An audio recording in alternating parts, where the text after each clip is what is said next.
So, Vicky, can you tell us a little bit about your business and the approach to sustainability for the business? Yes, so I work at Pucker Herbs. For those of you that don't know us, we make wonderful organic, I'm reaching over here because I can show you some organic delicious herbal teas and as well as supplements and lattes. That's what we're most well known for.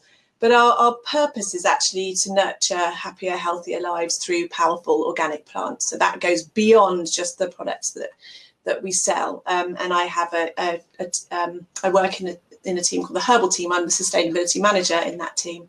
But I have my colleague, Dr. Viv, who leads research.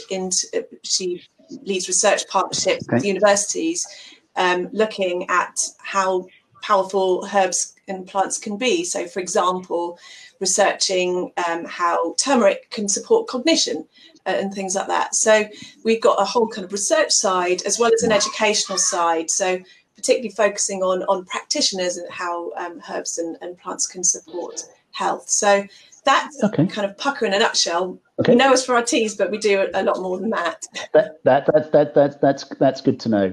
I'm a great fan of turmeric active for my joints. There you go.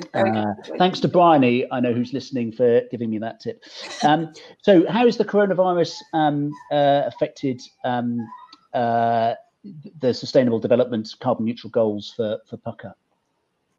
So the first answer is it hasn't really affected our goals, and Pucker as a business, we're very focused on supporting health. So this is quite an interesting time for us where our products are quite in high demand. People are stockpiling tea, for example.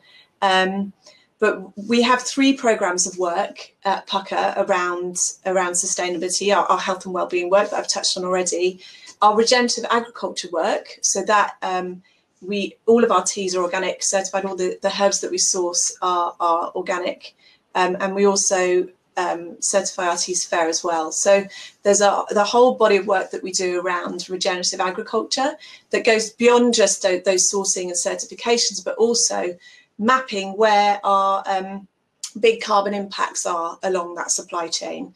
So and upstream as well across the whole piece. So we call it our carbon footprint from crop to cup. And we did a really cool piece of work, cool because I'm geeky about like this, but when we looked at that mapping, looked at our top 20 herbs, their carbon footprint. We've also done some risk mapping. So where are our suppliers located in areas where they might be particularly vulnerable to climate risks, water shortages, that sort of thing. And we are now setting up these regenerative agriculture pilots. So working with suppliers on projects that we know will help reduce their carbon footprint, as well as support future resilience and support future security of supply. So those projects are ongoing. They've had to pause, obviously, because of COVID. At the moment, we can't go out into the field and develop those projects, but they're still going, and our carbon work is still going. So your goals have stayed the same, and you've been able to do work faster towards it, or it's slowed down your goals, or perhaps slowed down a bit? Is that what you're saying, or just the level of activity? The goals are the same, and we've set science-based targets to achieve carbon reduction. So we've set these science-based carbon reduction targets, and we're working towards those. This will be a weird year, no doubt, in terms of our carbon emissions. It will be globally. So that aside, our progress towards those goals and the work that we're doing around that has stayed the same.